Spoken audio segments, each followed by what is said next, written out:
of conferences, and we've really been talking to a lot of admissions people and other experts in the industry. And we just thought it would be helpful to talk about some of the things that we're hearing and then be able to answer any questions that you have.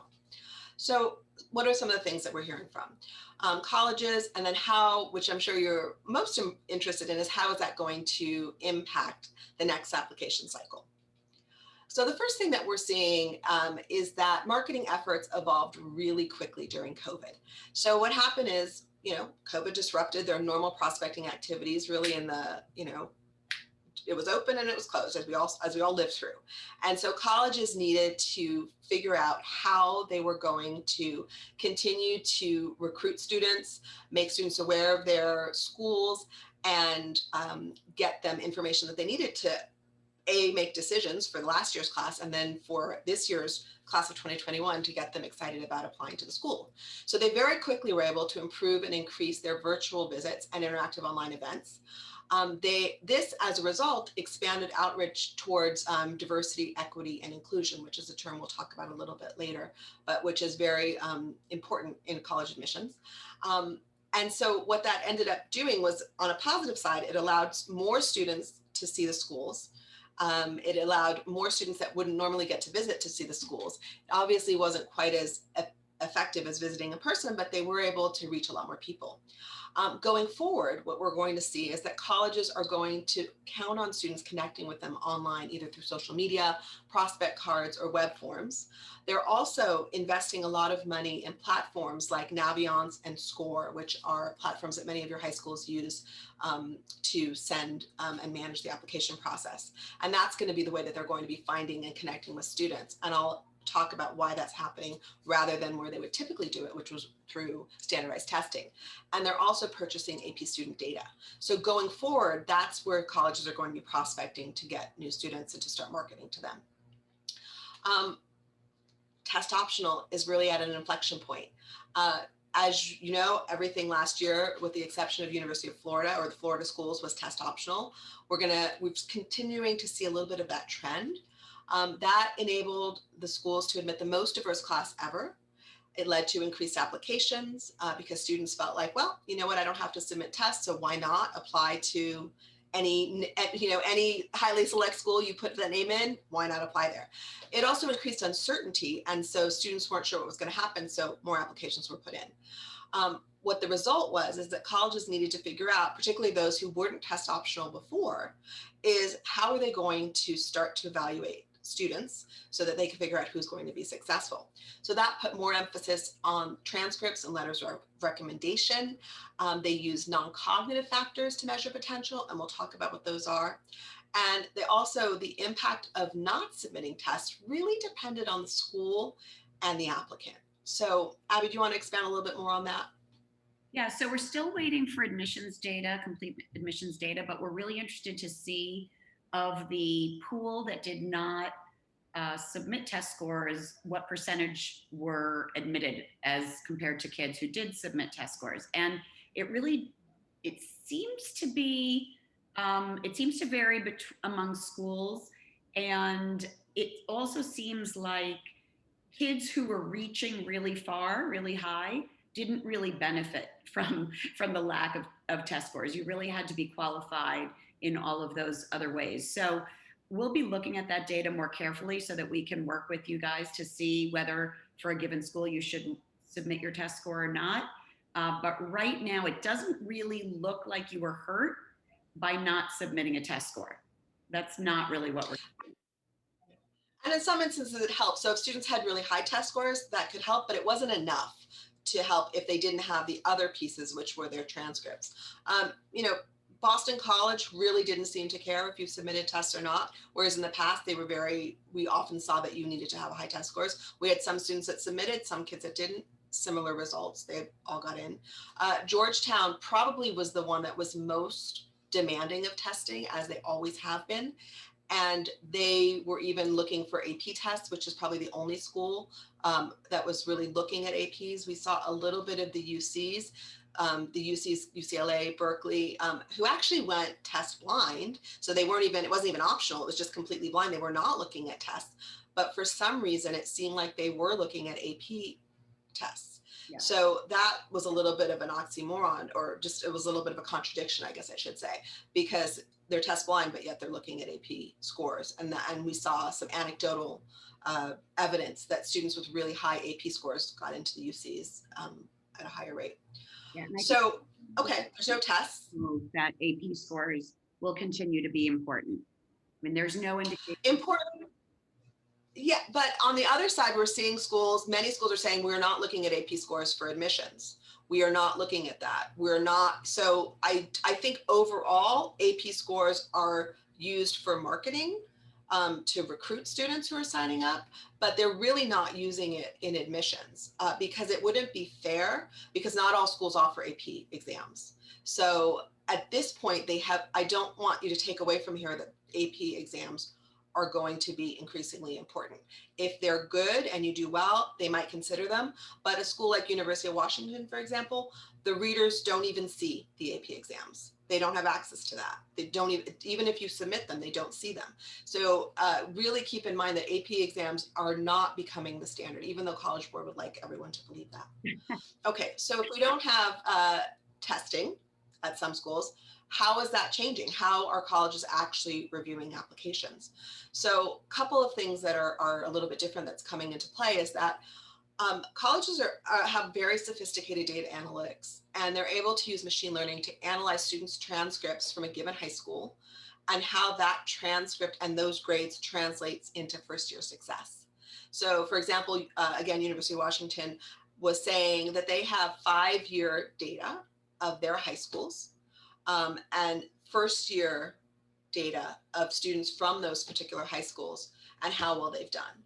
And so they're able to analyze from a given school, and my guess is it's probably mostly Washington State schools, but nonetheless, from a given school, if they have high applications, exactly how that translates into success.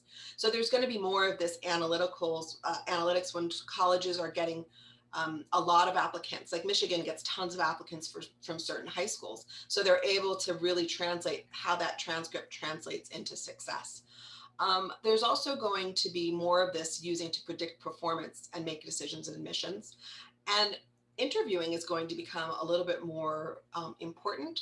And because of this hybrid or virtual way of interacting with students, there's going to be more opportunities for what they're calling asynchronous interviews. So what that means is that they will give a prompt to students. The students will have a minute or two to reflect and to record that prompt, answer it, and then submit their interview. So that's a way that they can get the interviews done without actually having an alumni interview or an admissions person doing an interview.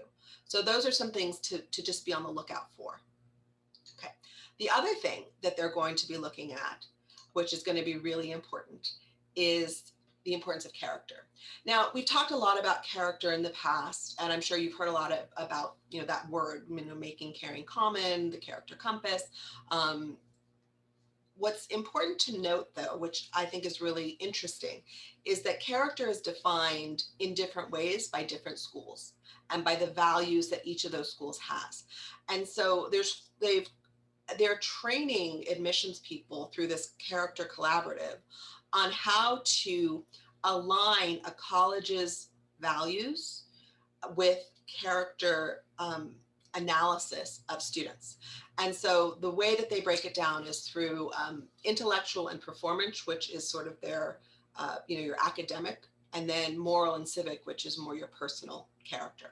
So intellectual character are things like, are you a good learner? Are you able to learn on your own? Are you curious? Do you find wonder in things? Are you open-minded? Do you have intellectual courage, rigor, humility? This is intellectual character. And so that's one of the ways that they're going to look at that. And for example, schools like Columbia, University of Chicago, they really value intellectual character. And so that's what needs to come forth in the application, is this intellectual character. The other side, and I'm not going exactly in order, but the performance character is, how do you move that forward in terms of your persistence, your grit, your perseverance? How do you have that performance character that you're able to stick with something. And this comes both in intellectual pursuits, but also in artistic pursuits, athletic pursuits. How are you able to move those things forward and really have that growth mindset that you can continue to do something, that you can learn something, you can get better at things, and you don't give up. So that's really what that performance character comes into place. Then on the personal side, you've got moral character, which is, are you are you trustworthy? Are you kind? Are you compassionate? Are students, are you going to be a good neighbor? What type of a roommate are you going to be? Those are all the things that come into play as the moral character. And then the civic character is, are you a good citizen? Do you have the ability to tolerate other people, give others respect? Is there a sense of a community?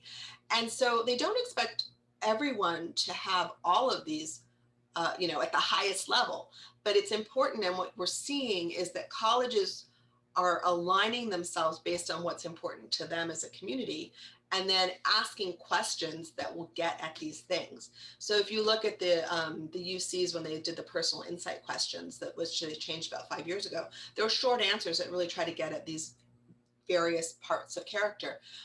Princeton just changed their application last year, and one of the questions that they ask outright is that, we really believe in civic mindedness. How does your story, or will your story, align with our values? So that's really getting at what's your civic character like. Schools like GW ask a question about, describe a conversation that you had that was where you changed your perspective. So that again is getting into that civic character. So you can, the colleges will signal what's important to them by the questions that they ask. Schools like WashU ask about, what's something that sparked your intellectual curiosity, and how will you pursue that in our school? That's what Penn asks, the University of Pennsylvania asks both the intellectual side and then also the civic side and the moral side. They're wanting to see both what you're going to be like as a community member and what are you going to be like as an intellect within our campus. So those are the ways that they're able to analyze and assess character, and that's becoming increasingly important. And some of the ways that they do that beyond your essays are letters of recommendation, the activities that you pursue. If you're doing things that are very strongly community oriented, are you doing a lot of community service? Are you really strong athlete? And that would be much more your performance character, or a really strong artist. That's where you can assess that sort of thing. They're also looking at your academic performance, the courses that you select, and then your trends in your grades. Are you, did you challenge yourself and then your grades dropped? Did you challenge yourself, your grades stayed the same? Did you challenge yourself and your grades went up? Or vice versa. So they're really looking at the whole complexity of your transcript and how that transcript tells your story. And that's why a lot of students, and we do recommend this, junior, senior year, when you've got all of your requirements out of the way, that's when you could start to really do the things that you love, the things that are really interesting to you, and you can start to pursue those strengths a little bit further. Just want to make sure, are we recording this? Yes. This is being recorded? Okay, got it, sorry. Okay, so these are just some ways that we heard colleges talk about how they're describing character. And this is a little bit different than what we've heard in the past. So Abby, I don't know if you want to just go over these.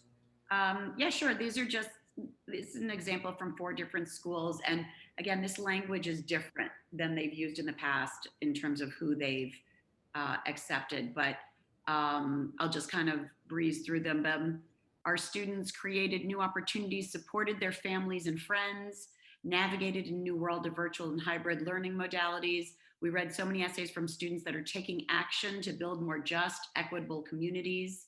And then Tufts goes further to say that their community on their campus is one that builds commitment to civic engagement, active citizenship, and equity and inclusion. So they're really kind of driving this message home that they're looking for really engaged kids. Penn said there was an abundant evidence of their pursuit of the highest levels of intellectual achievement, as well as perseverance and empathy throughout their applications. In a year where we've all had to adapt to new and changing realities, this class found a way to achieve their own academic excellence and to show care for others. That's kind of new from Penn and their communities. As we look to the future, we're inspired by their optimism, ingenuity, and creativity. So these are all words around character. Pomona says, that they were looking for adaptability, creativity, dedication, and compassion. And Emery talked about the curiosity and compassion that they've shown. Um, and and so that's kind of an example. I mean, it was pretty much the same, similar across the board. All the admissions reps were, when we asked them how admissions went, they were talking about how compassionate and engaged a group is, how they showed grit through coronavirus and all this. So they're really talking about the character and the substance of the kids. Okay, so the next thing that we want to talk about is, okay, great. So more increased marketing, no testing, more people being aware of colleges, more uncertainty. So what happens? Increased application. And that's really what we saw, particularly at the most select schools and national schools with very high reputation, national state schools. There were lower applications for schools that were not as prominent, I guess I would say. But we did see anywhere between 20 and 100% increase in applications. So test optional, that could decrease next year because hopefully people will see that, well, guess what? It was only a 3.4% accept rate to get into Harvard this year. So probably, even though I don't have tests, probably not going to get in. So maybe I won't apply there. Hopefully that's the case. There's improved online resources for researching colleges. We talked about that before. And then because of the increased uncertainty about things, admissions rates and fits.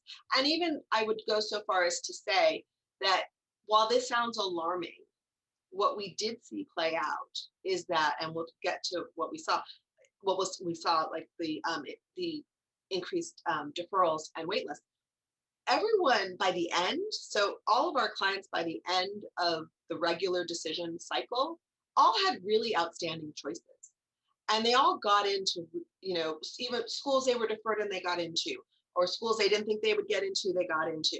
So they ended up having really good choices. So I don't want anyone to get alarmed by this. I just want you to understand that this is what's happening, is that there were larger applications, more increased applications. And so to that end, you really need to have a balanced list geographically, financially, and selectivity, that it's important that you have that balanced list. And then that gets to the next slide, which is these extended timelines and calendar. I think we need to reshift and reframe our thinking from, we still encourage early decision. And we did see, I think 2/3 of our students that applied early decision got in and it was great and they were done. And that was actually, believe it or not, higher than the year prior. So it was actually really good that many people got in early decision. But we also saw extended timelines. And so I think you have to think about admissions. It's not a cycle. It's not one, it's a cycle. It's not a one round. It's like you're going to go into, what is it, to extra innings. Just like I'll use a baseball analogy, even though I'm not a baseball player. We did see more deferrals and prolonged waitlist activity. We saw financial incentive for admitted students on some level. So we had some students who had huge financial incentives, and then we had other schools like Tulane as an example, who used to give tons of money for students that they wanted. They really shifted and they really only gave money to students that they really thought had a chance of coming. We do anticipate that waitlist activity is going to go from mid-April to late summer. So we may still see some waitlist activity going further out. And I think it's good as a family to have decisions made in advance in terms of what schools and what's your financial bottom line, so that like, you know what, I'm not waiting until August. Like if I don't get in by X date, I'm withdrawing and I'm going to go with my choices. And so I think that's an important discussion to have as a family and just kind of know going in. But on the other side of it is to don't freak out. Like if you get deferred from a reach school or a wild card school, right? Don't think, oh my God, the world is, because I heard a lot of this year. I didn't get into, X school that I thought was my safety school or my likely school. So there's no way I'm getting into this school, which is an even more challenging school to get into. And guess what? They didn't get into that school. They got deferred there or waitlisted there because they knew they weren't going to come. So but they did get into that school that I thought was even harder to get into. So we saw a lot more of that. And so what it ends up doing is it ends up freaking people out and then causing them to apply to more schools. And so it's really just to recognize it's going to be a longer cycle, but it will work out. We promise you. Everyone has a really awesome choice this year. The other thing that we saw was expect alternative enrollment options. We had students that, Penn State got in for the summer. BU puts you in for the spring start. Um, Northeastern, first semester abroad, that's been going on for a while. Penn State did this a lot. Penn State's very numbers driven. Their applications were up. So anyone that was below a three, seemed like a 3.6 really, got into the guaranteed you start at Altoona and then you could transfer. Or if you want business, you start at Harrison and then you can transfer. So we were seeing a lot of these alternate enrollment options. We had students at Florida who got in for, guaranteed transfer after a year. I had one client who got into so many alternate, he could have written a book on all the different ways that he got, he got into Tulane for the fall, for the spring, and he got into Florida for the following year. And it was just interesting. And he applied to a lot of schools. And so that's really what happens, all these alternate enrollments. And the reason they're doing it, because remember, colleges are trying to manage their enrollment. So as they see, well, we used to have a lot of people that went abroad in the spring. So we'll accept you for the spring because we have more room on campus. Or we really like this student, but we don't really have room in the fall class, so we'll put you in the spring. Or we'll, start you in the summer and you can kind of just start that way because you need a little bit of extra time. So expect to see more of those. Some colleges are actually looking to grow their class size. Some are looking to intentionally decrease their class size. So Rice is looking to increase. Lehigh was looking to decrease, or Lehigh's looking to increase. There was another one that's looking to decrease. So depending on where they are, that's what's going to be happening. And if you're open to starting in different terms, you will definitely have more options. Middlebury traditionally starts students, they have a they call them the FEBs. And so if you put that in as an alternate selection, you have more of a chance of getting in. Tulane has started admitting students for the spring. USC often puts people in for the spring or gives them the Trojan transfer plan, which is a guaranteed transfer. So there's a lot of these different things that we will start to see, or we'll start to see more of. Okay, so now let's get into why there was some of this craziness. Yieldability is really the new buzzword. So we're constantly seeing, colleges are constantly talking about yieldability. Can we yield this student? Because at the end of the day, they have a budget, they have a certain number of seats they need to fill. They need to fill them from all of the different areas. If you've ever been to our presentation about the wheel, all of those different areas. And then they also need to manage their financial budget. And so they have these yield models. But this year, guess what?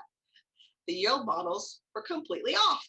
So they didn't really know what they were doing. And that's why we saw a lot of deferrals and wait lists, because that they weren't sure if they would yield a student that was using it as a safety. So like and I keep mentioning Tulane, but like Tulane has this down. As they know that the student who's like top of their class and top test scores, who in the past they would throw money at to try to get them, and some of them they would get. Now they know that student is being used as student is using Tulane as a safety. Michigan, same thing.